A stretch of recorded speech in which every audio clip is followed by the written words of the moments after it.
राधे राधे महाराज जी, आपके चरणों में कोटि कोटि प्रणाम। महाराज जी, आप कहते हैं कि देहाभिमान गुरु की चरण सेवा से नष्ट होता है। महाराज जी, हम गृहस्थी में रहकर सरलता एवं सुगमता से देहाभिमान कैसे नष्ट?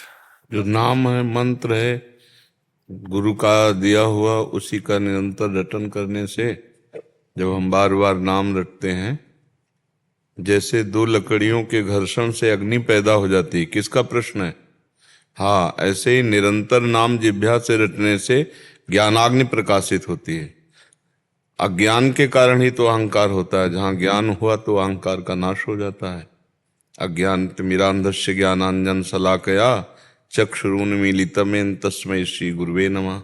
तो गुरुदेव भगवान ने जो नाम दिया, मंत्र दिया, उपासना दी, वैसी करो तो उनकी आज्ञा पालन है, उनकी सेवा है, उनकी कृपा से अहंकार का नाश हो जाएगा। जरूरी थोड़ी कि गुरु के समीप रहना ही गुरु सेवा है। गुरु आज्ञा का पालन करना गुरु सेवा है, चाहे लाखों कोस दूर हो। तो नजदीक है, गुरु आज्ञा का पालन नहीं कर रहा तो दुर्गति होगी।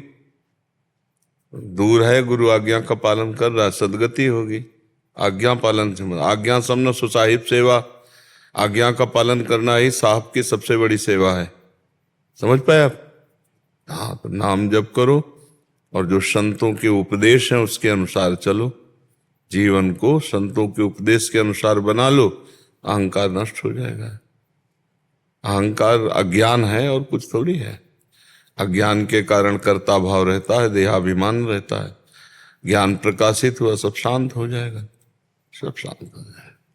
तो भगवान के आश्रित रहो, भगवान के भरोसे रहो, नाम जप करो, शास्त्र स्वाध्याय करो, सत्संग सुनो, पवित्र आहार और अपने कर्तव्य का पालन, अपने आप ठीक हो जाएगा। सब ठीक से चलो तो ठीक हो जाएगा, बेठीक चलोगे तो कभी ठीक नहीं होगा। ये भव रोग का सबसे बड़ा यह कारण है अहंकार।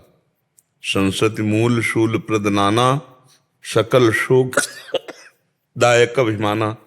समस्त शोक देने वाला यह अभिमान ही है।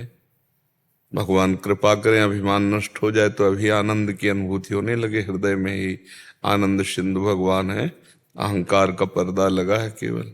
मतलब सर्वश्रेष्ठ दिन एक जीवन का कौन सा होगा और क्यों होगा? वो जो इसमें भगवान का साक्षात्कार होगा वही सर्वश्रेष्ठ दिन होगा। और भगवान का साक्षात्कार करना ही मनुष्य जीवन का परम कर्तव्य है। इसलिए समझ पा रहे हो? सर्वश्रेष्ठ दिन मंगल, इतवार, सोमवार, बुध से नहीं है, भगवत प्राप्ति से है। वही घड़ी, वही दिन, वही जाकर नाम सुनत शुभ होई, मोरे गृह आवा प्रोष होई। परमानंद पूरी मन राजा, कहा बुलाए बुलाओ बाजा। आनंद सिंधु भगवान हृदय में प्रकट हो गए, वही सबसे बढ़िया दिन है, वही सबसे मंगल है। नहीं महाराज जी, बस यही पूछ रहा था कि हम गृहस्थी में हैं, हम अपना कारोबार काम करते हैं, हाँ, कारोबार करते हुए भगवत प्राप्ति हो जाती है। ये तो मौका हमें नहीं मिलता है। अगर हम कोई गलती करते हैं तो अगर गुरुदेव महाराज ने डांट फटकार लगाएंगे तो हमारा। आपके हृदय में बैठे बच्चा, आप गलती करोगे तो देखना अंदर ही आपके जलन पैदा हो जाएगी और आएगा कि मैं गलत कर रहा हूं यार। आता है कि नहीं?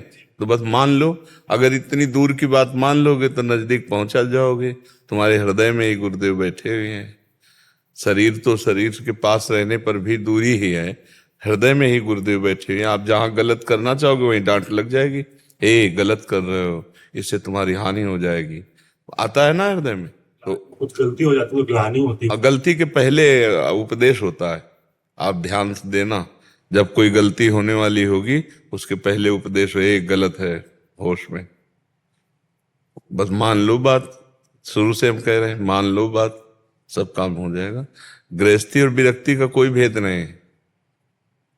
ये दोनों दो मार्ग हैं भगवान की प्राप्ति के लिए।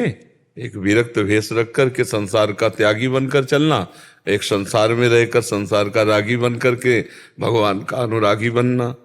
तो श्रेष्ठ है संसार में रह करके कर्तव्य का पालन करते हुए भजन करना। क्योंकि हम लोग भिक्षा भी गृहस्थों से ही तो लेते हैं, पैदा भी गृहस्थों के यहाँ ही हुए, हमारे शरीर ढकने के कपड़े भी गृहस्थों से ही मिलते हैं।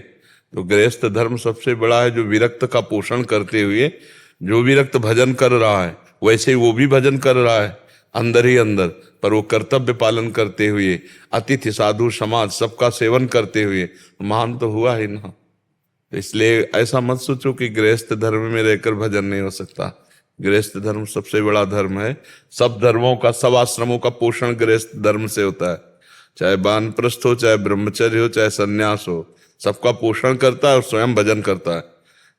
धन्य नहीं हो गया वो? सोचो, चार को भजन कराता है और स्वयं भजन करता है, मेहनत करके धन कमाता है, परिवार का पोषण करता है, उससे बढ़िया और कौन है? खूब नाम जप करो। गृहस्थ धर्म कोई गिरा हुआ आश्रम थोड़ी। गृहस्थी के यहाँ ही तो महात्मा और भगवान का अवतार हुआ, नहीं हुआ? जितने बड़े बड़े महात्मा पैदा हुए गृहस्थी के यहाँ तो पैदा हुए, भगवान का अवतार हुआ तो गृहस्थों के यहाँ ही तो हुआ। तो इसलिए गृहस्थ धर्म कोई निंदनीय धर्म थोड़ी है, महान धर्म है। विपिन